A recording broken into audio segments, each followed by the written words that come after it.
Dark Souls 1 is one of my favourite games ever. It's the first Souls game that I ever played, but equally the one that I've put the least amount of time into, because the last time that I saw this title screen was back in 2011 when the original game came out. Back then I was just a measly little jazzer with even less of an IQ than I have now, which isn't saying much, so I had no comprehension of what build crafting or soft caps were, and I'm pretty sure I only leveled up strength and spammed R1 or RB to victory, also pondering why every boss was one-shotting me. This also meant that I missed out on so many cool weapons the game has to offer, and I wanted to change that by putting one of the best weapons that you can get in the game to the absolute test, and making a build so good that every single boss is literally on your screen for about 0.2 seconds. Well, Jazza, what weapon are you talking about? Well, in fact, it's none other than the incredible Great Scythe. So without further ado, let's get this run started and see how great this weapon actually is at sweeping through the game.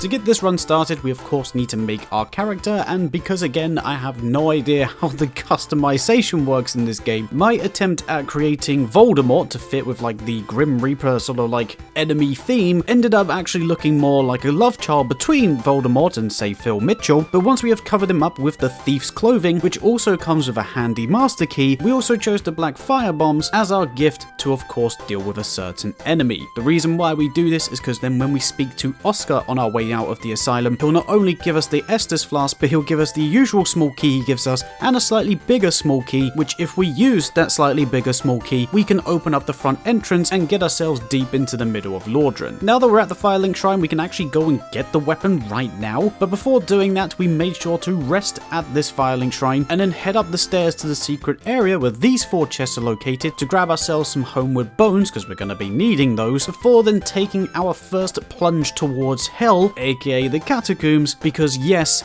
that is where the Great Scythe is located. So after opening the first door, which is located next to the first bonfire in the catacombs area, we can then zoom through, like literally just run straight through, because I'm not dealing with any of this BS, until we get to the second lever, which again is tied to the second bridge. And although there's 2 menacing guards guarding this bridge, we can just do a quick hop and a skip over the ledge and go say hello to our good friend Patches. Whether we or Patches presses the button here for the third and final bridge, it doesn't matter as long as the bridge is open, because then if we simply roll onto this ledge, we can then wrap round the corner and hey presto, the Great Scythe is ours. I know, it's actually pretty simple to get, and even better, with those homeward bones that we picked up earlier, we can just teleport the hell out of there, back to safety, and back to some blissful music.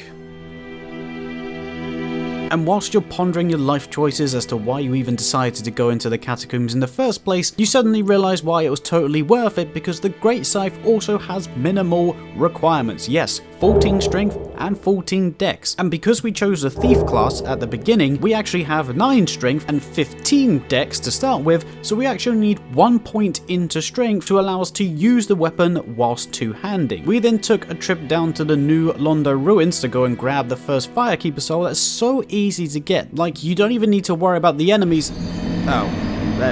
Yeah, just ignore that. Run back because you're an idiot and learn how to walk in a straight line this time. Grab said Firekeeper soul, head out the left exit, which is the door to the Valley of the Drakes, and with the master key that was stuffed in our pockets at the beginning, we can open said door and wander off to our heart's content. Whilst traversing through the Valley of the Drakes and walking past this big dragon, as long as you don't walk into the middle and pick up the 2 items that he's kind of like hugging, I guess, you can safely pick up the soul of the Proud Knight that's like in between his fingers, and he won't wake up, so it's like a free 3k souls.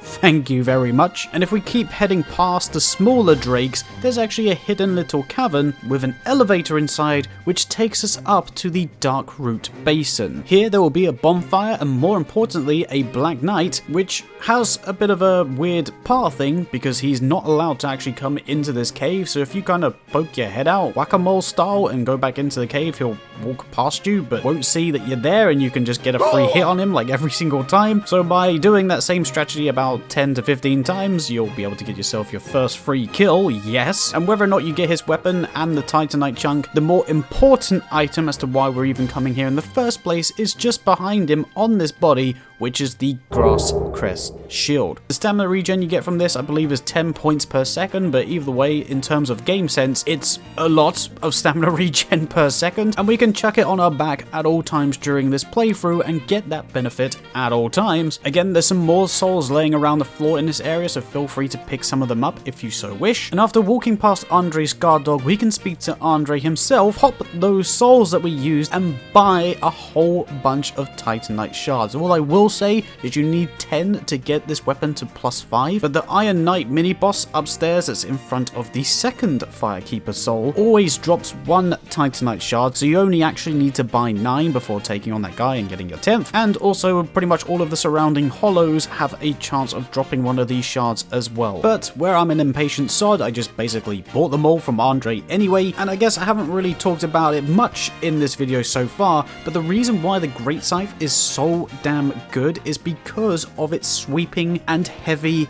hitting movesets. You can basically cheese the entire game by doing a running light attack, which again pushes you forward, doing a sweeping lunge, which can take out literally everybody that's standing in front of you. This attack also does a little bit of knockback on some enemies too, and the heavy attacks are also very good for that. And this weapon also has blood loss, so against bosses that you're gonna hopefully see in a moment, again, the cheese levels are through the roof. But after cutting down the crops in this cathedral, we can then go release Lautrec from his cage because he's not going to do anything bad, right?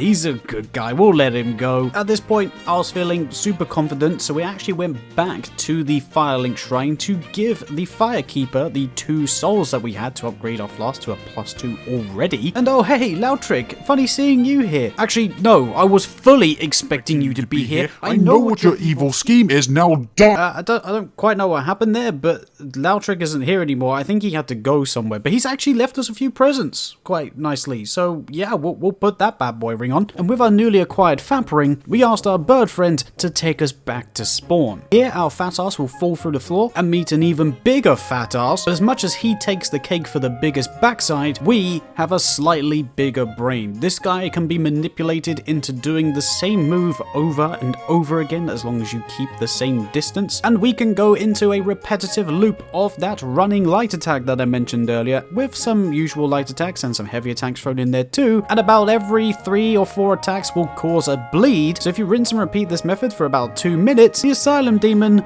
will be no more, and 20,000 souls and a Titanite slab will now be in your inventory. And whilst we're here, we make sure to pick up the peculiar doll for later, before then using a homeward bone to take us back to Firelink Shrine. So yes, I did all of this without touching the bonfire in the Asylum. Obviously if you do, just go back to the bird and you'll be here as well. And with those 20,000 souls, we made sure to pump our vitality as well as our strength so we can meet the natural requirements for the weapon, meaning that we can one-hand this as well, before going to say hello to everyone's favourite duo boss. No, not Ornstein and Smo, the Gargoyle twins. I remember when I first played Dark Souls, this boss was so difficult, like I was getting clapped so much, and I was genuinely amping myself up for this fight because I knew it was going to be like super, wait, one of them's dead already? Oh, for God's sake. So yeah, with this Scythe, the game is super easy. I think it's like 6 hits at this point and they're dead. So obviously with the second one having half health, he died in 3. So yeah, that was easy, I guess. So with the Great Scythe absolutely flying through the first test, we then rang the first bell of awakening, headed towards the Taurus demon, making sure to hit the crystal lizard on the way too, and after learning our lesson about gravity early in this run, we put it to our advantage, making a really easy Taurus demon fight. By killing the Taurus demon, that allowed us to have easy access to the Capra demon, and yes, I know I'm being ballsy going in here with 18,000 souls,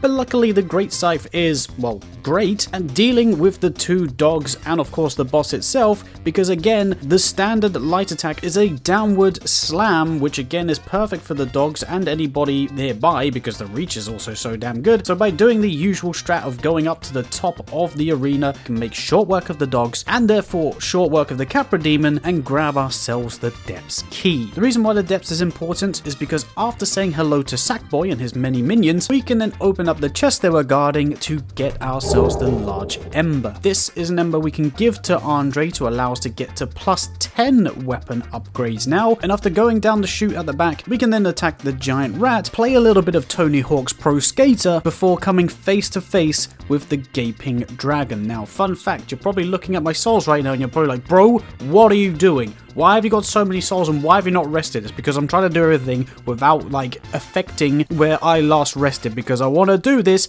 and then teleport straight back to Firelink Shrine. And just as like a little tidbit of information to do this fight really safely, if you head to the back of the arena, the mage dude, I forget what their name is, and that is literally what I wrote in the script, so I'm sorry, I still don't know what his name is. They'll obviously buff the gaping dragon if you keep him alive, which at this point, he is very much alive. But if we head to the back of the arena where the waterfall is, where the gaping dragon spawns in, that mage does not affect the gaping dragon. So by keeping him in this sort of like back section of the arena, we're absolutely fine. And with the pine resin that we picked up earlier too, we deal really good damage, because guess what? Dragons are weak to lightning. In fact, everything is weak to lightning in this game. And after turning the gaping dragon boss fight into a bullfighting expedition, the gaping dragon goes down. Hooray! He's dead. And that's 25,000 extra smackaroons for us to use on levels. With those levels, we went up to 25 vitality, 11 endurance, and 20 dexterity, before then taking the plunge into everyone's favorite area in the game,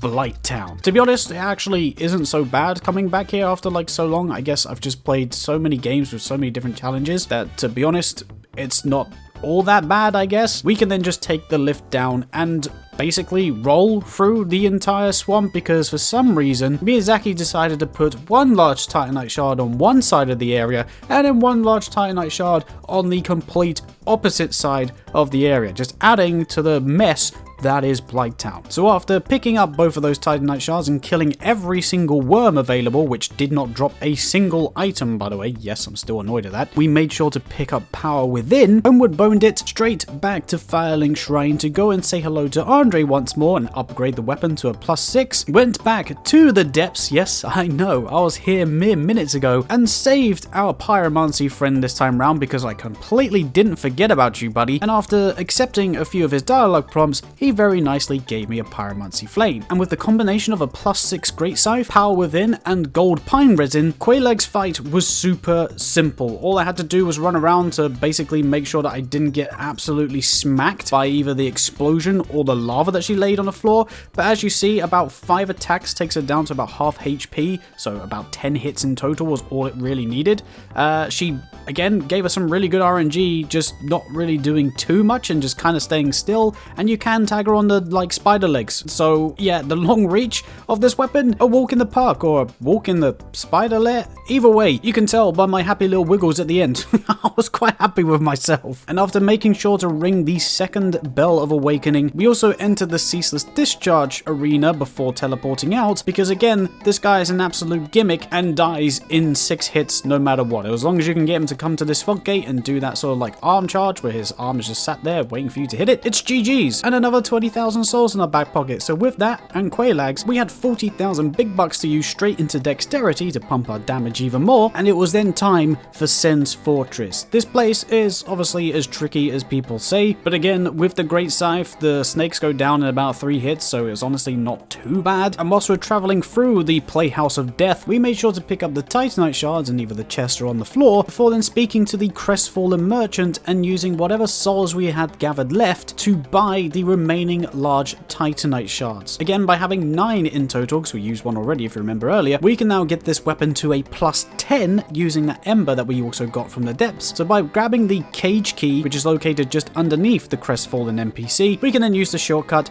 speak to Andre, get this weapon to a +10 already, and start doing some crazy damage now. Just before entering the Iron Golem's boss arena, we took out the giant just above it to not only get the Titanite chunk, but also to make the Iron Golem fight a little bit easier. But honestly, we probably didn't need to make it a hell of a lot easier, because after only 6 swings of our weapon, we managed to stagger him. Oh, also leaving this in because it's very important as part of like the insta stagger that you get grabbed. That's like incredibly crucial. And after getting getting the stagger on the Iron Golem, although it was unfortunately in the middle of the arena so he didn't fall off, it gave us more than enough time just to keep smacking him in the kneecaps. And after again a couple of swings, the old boy was put down and it was time for Anor Londo. And if you guys remember from earlier, we added 14 strength to our build so that we could use the weapon one-handed, and the reason why we did that was for things like this. Yeah.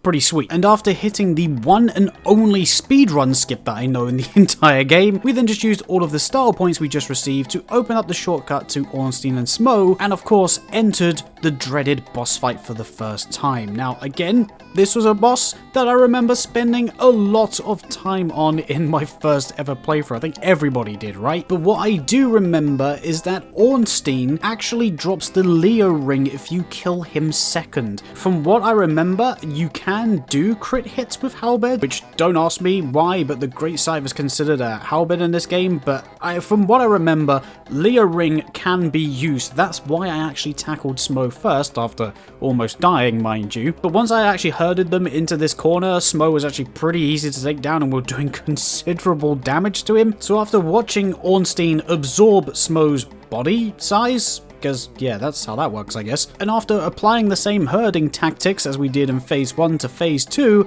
we just obliterated this guy in the corner. Like, we literally just dragged him by the scruff of the neck, pinned him up against the wall, and sliced his ankles open. Like, that's genuinely how the fight went. And of course, as Ornstein goes down, we not only get his soul, but we can also pick up the ring, which I believe doesn't work. I'll show you some boss fights in a moment, but I wasn't really seeing any benefit from the ring. Maybe it was getting a benefit from the ring and I'm just being dumb, but someone in the comments can tell me whether or not the Leo ring works with this. From what I was researching, it looked like it did, but maybe I just didn't hit any critical hits whatsoever. I don't know, but I'll be honest with you, I tried testing it as best as I could, like off camera, and I also couldn't see a difference in damage. So again, it's nice to know that I went through the effort of killing Ornstein last for literally nothing. Great. After receiving the Lord Vessel from Guinevere, we then headed back to the Undead Parish because I wanted to kill every single boss in the game, and Moonlight Butterfly was one of those bosses, which went down pretty damn quick. And after using the Moonlight Butterfly soul along with basically every other boss soul, we then had 40,000 souls on top of the souls that we got from Ornstein and Smo, which allowed us to get 38 dexterity at this point. 40 is the soft cap, so we were getting super close now, which is why our damage output is also so damn good, but it wasn't the best it can be, because we actually went back down into New Londo, grabbing ourselves the seal key to drain the water and go and get ourselves the very large ember. Of course, on the way, we made sure to pick up some titanite chunks that were hidden away in some chests, but we also got super lucky with one of the dark graves also handing us some too. At this point, I literally only needed 1 or 2 more chunks to get the weapon to plus 15, as we already got the slab from the Asylum demon earlier, so I picked up the 1 or 2 that I could remember from Anor Londo, improved this weapon to the maximum, and wait, what's that music? Wait, what's going on?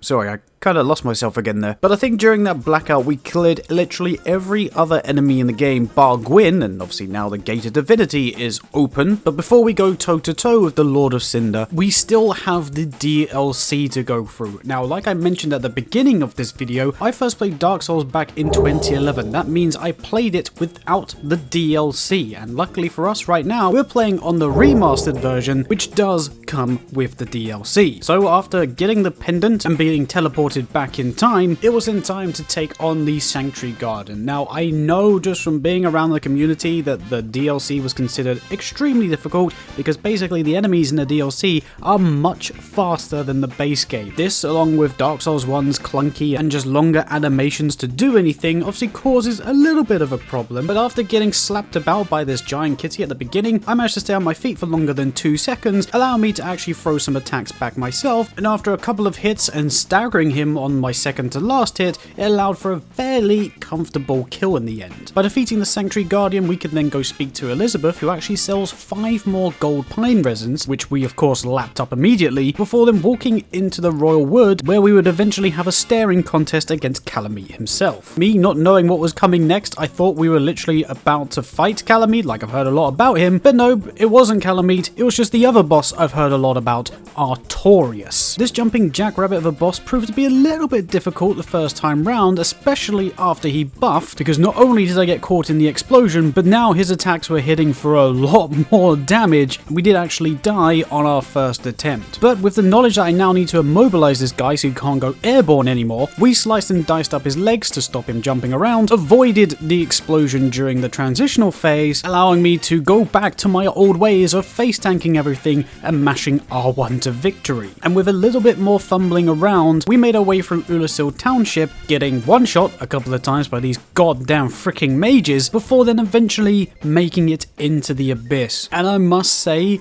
this Manus fight was actually super fun. Like, don't get me wrong, I was getting clapped by some of the most BS moves because I've never seen them before, so I didn't know what the hell I was doing. But after a couple of attempts of learning what he does and how close I can be to the boss, and then obviously then figuring out that once he's below half health, that's when he's more likely to do the spells, etc., we managed to stay alive for more than 20 seconds in this boss fight, and in fact, both of us were basically one shot away from death on the final attempt, but he luckily did a ground slam, which is enough time for me to pull off 2 light attacks, and just like that, Manus is defeated. With the Abyssal Lord gone, this left us with one final boss, and once I have found my key to open the door to a friendly giant, he quite handily helped me by shooting down this godforsaken dragon, so into the canyon I went. And I can't lie, I'm just gonna play the fight whilst I'm talking to you guys.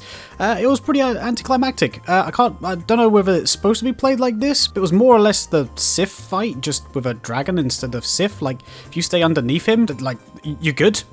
Like, as you're seeing here, like, I'm just basically staying at his feet. Yeah, I got hit a couple of times by a few ground slams. I think he went up in the air to breathe fire. Like any other dragon fight, when they go up in the air and breathe fire, if you just move away and then come back, you're good. So, Kalameet, after a couple of minutes, was dead. And that was the end of the DLC. Anticlimactic, I know. I have no funny way to end the DLC. So, it's done. And with literally every single boss, including the DLC bosses, dead, except for Gwyn, it was then time to end this run in the most Dark Souls 1 manner possible.